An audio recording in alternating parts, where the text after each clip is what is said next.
saya Rahmi Fadilah, CGP Angkatan 11, Kabupaten Aceh Barat Daya. Pada kesempatan ini saya akan melakukan praktek coaching supervisi akademik bersama rekan saya Ibu Opa Syahriyati yang sekarang saat ini menjadi wali kelas 1B. Adapun kegiatan kali ini saya akan melakukan kegiatan awal yaitu pra-observasi. Assalamualaikum Bu Opa. Waalaikumsalam warahmatullahi wabarakatuh. Bagaimana Bu Opa, sehat ya? Alhamdulillah Ibu sehat.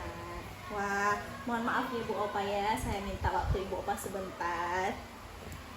Baik Bu Opa, kebetulan saya akan melakukan kegiatan pra-observasi seperti yang kita sepakati kemarin ya, bahwa saya akan melakukan supervisi akademik di kelas Ibu nanti, yang dimana tujuannya itu saya ingin membantu Bu Opa dalam mengembangkan dan meningkatkan kompetensi Ibu sebagai pendidik. Nah, jadi nanti kita akan ngobrol santai. Nah, di kegiatan ini nanti kita akan melihat nih sejauh mana kesiapan Ibu dalam melaksanakan proses pembelajaran.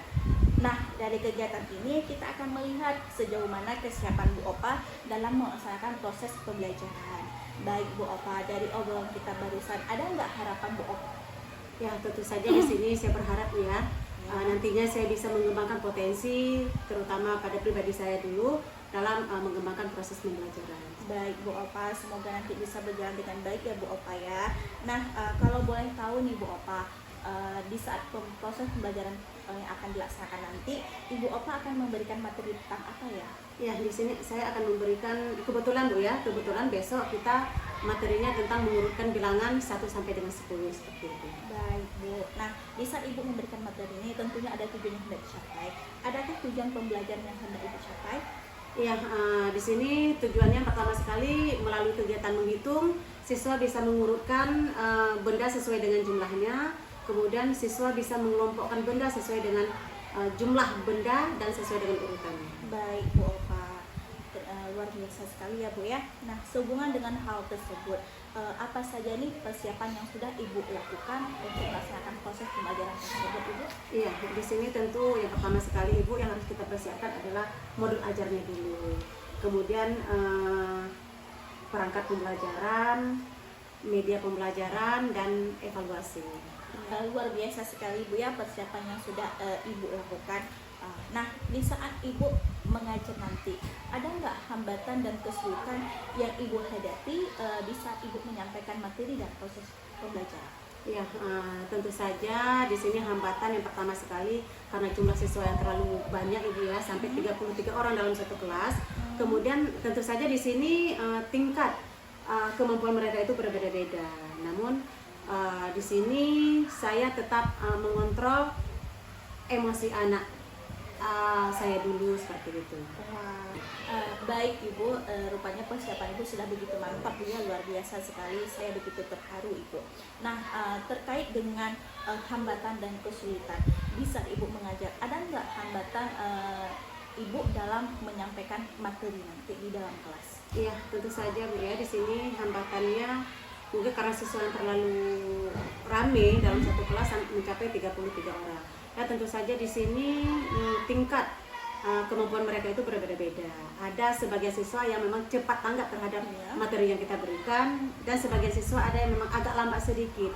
Namun tidak lepas dari itu kita juga harus mengontrol emosi siswa kita seperti itu. Wah, luar biasa sekali Ibu ya. Nah, untuk selanjutnya Ibu dalam menghadapi hambatan dan permasalahan ini, ada nggak strategi yang akan Ibu lakukan untuk mengatasi hambatan ataupun kesulitan saat ini Ibu? Ya, tentu di sini saya akan menggunakan metode yang bervariasi dan media yang bervariasi, dan saya harus bisa menstabilkan emosi dari peserta didik saya. Wah, luar biasa sekali nih Bu ya strategi yang sudah Ibu terapkan. Dari yang saya lihat berarti Ibu sudah menjalankan proses pembelajaran yang sesuai dengan kebutuhan peserta didik. Kemudian Ibu juga sudah menerapkan pembelajaran berdiferensiasi, dan juga tadi saya juga melihat Ibu sudah menerapkan pembelajaran yang ada di dalamnya unsur KSE-nya. Nah, sejauh ini Ibu ada nggak persiapan yang sudah Ibu lakukan ini tapi menurut Ibu masih kurang begitu? Ya, tentu saja di sini saya sedang mempersiapkan media pembelajarannya. Ini terus terang Bu ya, masih dalam proses seperti itu. Baik Ibu, berarti media pembelajarannya masih dalam proses Bu ya. Iya. Nah, untuk menyelesaikan media pembelajaran nih, pembelajaran ini tadi, Ibu berharap bantuan dari siapa seperti itu? Ya, tentu saja di sini kita tidak bisa bekerja sendiri, Bu ya. Kita harus saling berkolaborasi seperti itu. Tentu di sini saya mengharapkan bantuan daripada rekan-rekan sejawat, terutama sekali ya, kemudian dari kepala sekolah atau pihak lain nanti yang bisa membantu supaya media pembelajaran ini cepat prosesnya. Iya, baik, luar biasa sekali Bu ya. Ibu begitu sekali menjunjung nilai-nilai kolaborasi, dan itu sesuai sekali Bu dengan kurikulum Merdeka Belajar.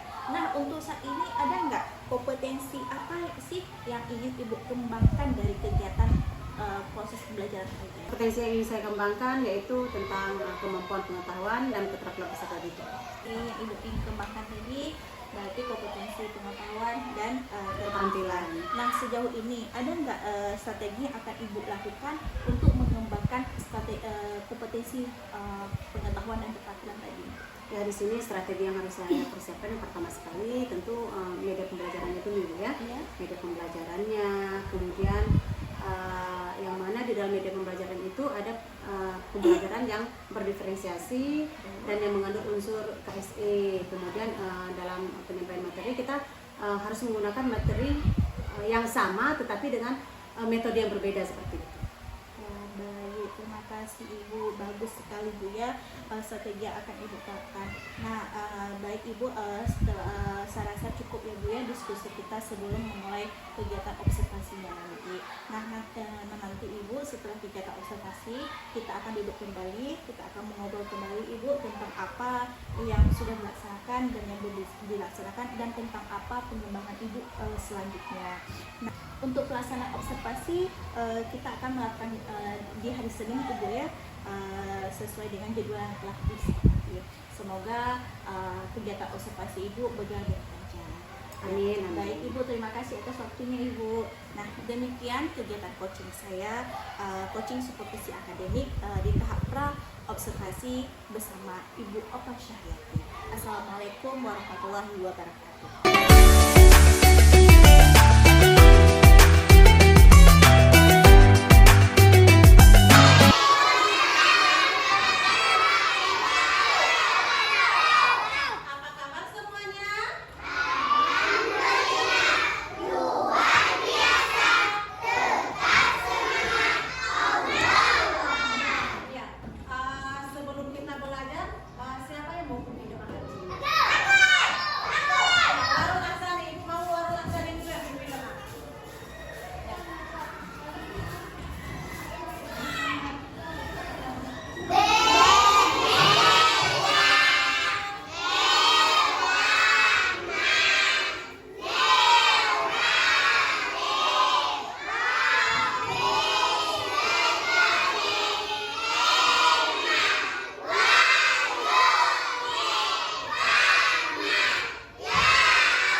Walaupun kita senang, kita sedih, mari sama-sama kita lepaskan beban itu dengan menarik nafas dulu. Ayo tarik nafasnya. Lepaskan. Semoga saja semua beban yang ada dalam diri kita terbebaskan. Anissa boleh disimpan dulu makanannya. Nanti kita lakukan lagi Anissa. Baik. Hari ini kita belajar tentang apa ya? Tambah-tambah. Masih ingat tidak tentang pelajaran kemarin? Kita kemarin belajar tentang apa? Tentang pengurangan. Tentang pengurangan. Ayo, pengurangan itu apa saja pengurangan? Bagaimana dikatakan dengan pengurangan? Sekarang dengarkan pertanyaannya. Ibu mempunyai 3 spidol. 1 spidol ibu berikan kepada Munzir. Berapa sisa spidol? Tahu dari mana Juan? Pertama spidol ibu ada berapa? Kemudian ibu berikan untuk siapa? Munzir. Berapa spidol ibu berikan untuk Munzir? 1. Berapa sisa spidol ibu? Bukan bilangan. Tujuan setelah kita mempelajari materi ini nanti, yang pertama sekali melalui kegiatan menghitung, kita bisa mengurutkan benda sesuai dengan jumlahnya. Kemudian ya, setelah angka satu angka berapa? 2. Duanya.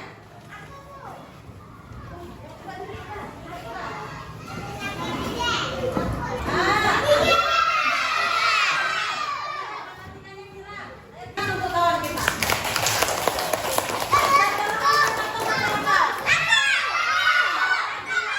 Ibu mau Azril yang ke papan tulis. Azril, perwakilan kelompok ya Azril. Angka berapa Azril setelah angka 1?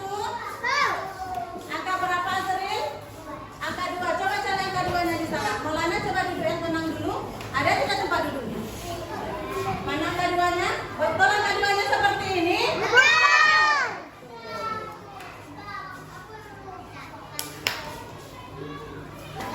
Salah. Seharusnya angka 2-nya seperti ini ya. Seperti ini angka 2-nya ya.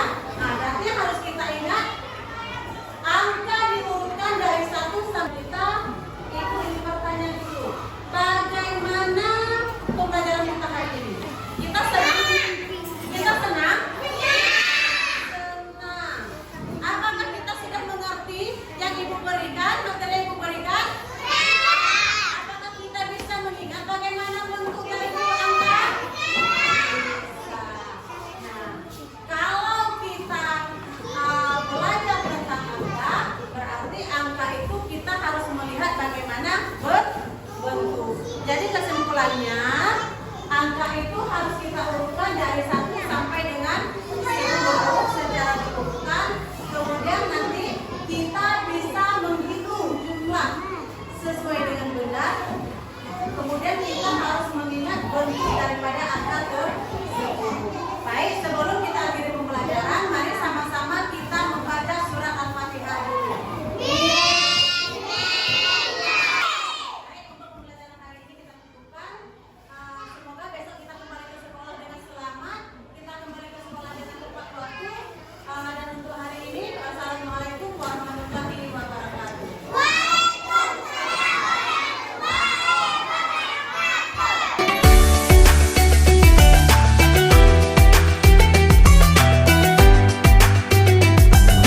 Assalamualaikum warahmatullahi wabarakatuh. Berjumpa lagi dengan saya Rami Fadilah, CGP Angkatan 11 Kabupaten Aceh Barat Daya dalam kegiatan percakapan pasca observasi. Kali ini saya didampingi oleh Ibu Opa Syahriati sebagai wali kelas 1 SD Negeri 2 Babakar. Dan hari ini juga saya didampingi oleh pengajar praktik saya yang bernama Bapak Firdausi Nuzullah Al-Amani. Bapak, terima kasih atas waktu dan kehadirannya Pak ya. Semoga bisa berjalan dengan lancar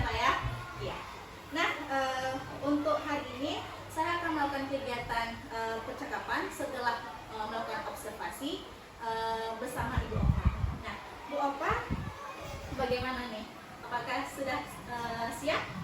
Insya Allah Ibu. Insya Allah. Baik Bu Opa, yang perlu Bu Opa ketahui yang bahwa saya akan mengajukan pertanyaan yang berhubungan dengan proses kegiatan pembelajaran yang telah kita laksanakan kemarin di saat observasi.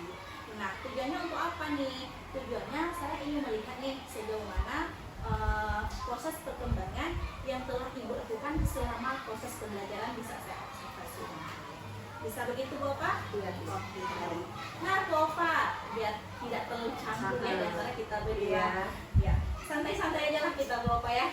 Ya. Bagaimana sih perasaan Ibu ketika saya observasi? Ya seperti ini Bu ya. Meskipun saya ini kan bukan yang pertama sekali diobservasi, tapi perasaan deg-degan itu ada. Namun apapun ceritanya, saya sangat senang dengan adanya observasi dari Ibu. Luar biasa ya sambutan dari wali kelas 1 ini. Memang luar biasa menghadapi peserta didik kita yang energi sekali. Iya, ya. iya seperti itu. Iya. Ya. Nah, baik Bu Opa, bisa tidak Ibu Opa ceritakan kembali apa segi pengembangan apa yang sudah Ibu lakukan, kemudian langkah-langkah pembelajaran yang sudah Ibu terapkan? Ya, sejauh ini tahap perkembangan yang sudah saya lakukan di peserta didik saya di kelas 1, tentu di perkembangannya di pengetahuan dan keterampilan. Di mana pengetahuannya itu siswa saya itu sudah bisa menghitung angka 1 dari angka 1 sampai dengan 10 sesuai dengan pengelompokan benda yang sudah mereka lihat. Kemudian di keterampilannya, mereka itu kan berlomba-lomba ke papan tulis, berlomba-lomba ke papan tulis untuk menulis angka. Karena kenapa? Kemarin-kemarin ada yang beberapa orang siswa mungkin dari angka 4 itu agak kurang pas seperti itu. Tapi alhamdulillah mereka itu bisa mengingat dan mampu menulis angka-angka tersebut. Baik, luar biasa sekali ya Pak ya. Kemarin juga saya melihat Ibu Opa karena begitu semangat anak-anak dalam belajar, Ibu Opa pun menyediakan media pembelajaran. Anak-anak tertarik, bahkan ada yang sampai naik ke tempat ke bangku Bu Opa ya, saking semangatnya. Nah, kira-kira nih Bu Opa, berdasarkan area pengembangan Bu Opa tadi, menurut Bu Opa, apakah proses perkembangan dan langkah-langkah pembelajaran tadi sudahkah berhasil? Iya, seperti ini Bu. Di dalam satu kelas itu kan tingkat kemampuan belajar peserta didik itu kan berbeda. Ada sebagian siswa yang memang cepat menangkap materi dan ada sebagian siswa yang bukan tidak bisa tapi agak terlambat. Apalagi dengan kondisi siswa saya yang 33 orang dalam satu kelas seperti itu ya. Mungkin kalau menurut saya dari awal, kegiatan awal dari pendahuluan sampai evaluasi itu sudah saya lakukan seperti itu. Luar biasa sekali. Nah, kira-kira di sampai Ibu Opa sampai tahap ini ada nggak permasalahan yang Ibu Opa hadapi kemarin bisa observasi bisa menerapkan proses pembelajaran tadi? Iya, tentu ada. Itu seperti yang saya katakan tadi bahwa dalam satu kelas itu kan tingkat kemampuannya berbeda. Jadi ada beberapa siswa ini yang memang kurang aktif seperti itu. Bukan mereka tidak tahu, bukan mereka tidak paham, tetapi mereka itu kan mempunyai gaya belajar yang tersendiri. Mungkin mereka bisa, tapi untuk mengutarakan atau untuk menulis itu kurang seperti itu. Bagus. Ya, luar biasa sekali ya. Mungkin permasalahan yang dihadapi ini hampir seluruh guru Indonesia juga mengalaminya. Ya, tidak menutup kemungkinan itu Bu. Emang sudah jadi rahasia umum ya. Nah, kira-kira nih Bu Opa, ketika Ibu Opa menghadapi permasalahan seperti tadi anak-anak tidak aktif, pada kita sudah berusaha nih semaksimal mungkin untuk aktif. Ada nggak terobosan ataupun strategi yang Ibu Opa terapkan sehingga proses pembelajaran kita ini bisa berjalan lebih wow lagi seperti itu, lebih menarik lagi seperti itu? Tentu di sini saya akan mempersiapkan pertama sekali media pembelajaran yang menarik dulu. Media pembelajaran yang menarik, kemudian saya juga akan menggunakan metode yang bervariasi. Supaya anak-anak itu dengan adanya metode yang bervariasi, dengan adanya media pembelajaran menarik, mungkin mereka itu akan lebih tertarik lagi, lebih giat lagi untuk keterampilannya, masih untuk maju ke depan atau seperti itu. Wah, luar biasa sekali Bu ya, usaha yang Ibu akan lakukan ini untuk kedepannya. Semoga peserta didik kita ini bisa menjadi lebih kreatif lagi, kemudian sesuai lah dengan arahan ataupun tujuan dari Ki Hajar Bapak Dewan. Nah, berarti dari yang saya lihat ini, Ibu sudah menerapkan kedepannya, Ibu sudah memperhatikan gaya belajar peserta didik, sehingga bisa dilihat kalau kita memperhatikan gaya belajar peserta didik dan menerapkan proses pembelajaran yang berdiferensiasi yang di dalamnya terintegrasi dengan KSE, otomatis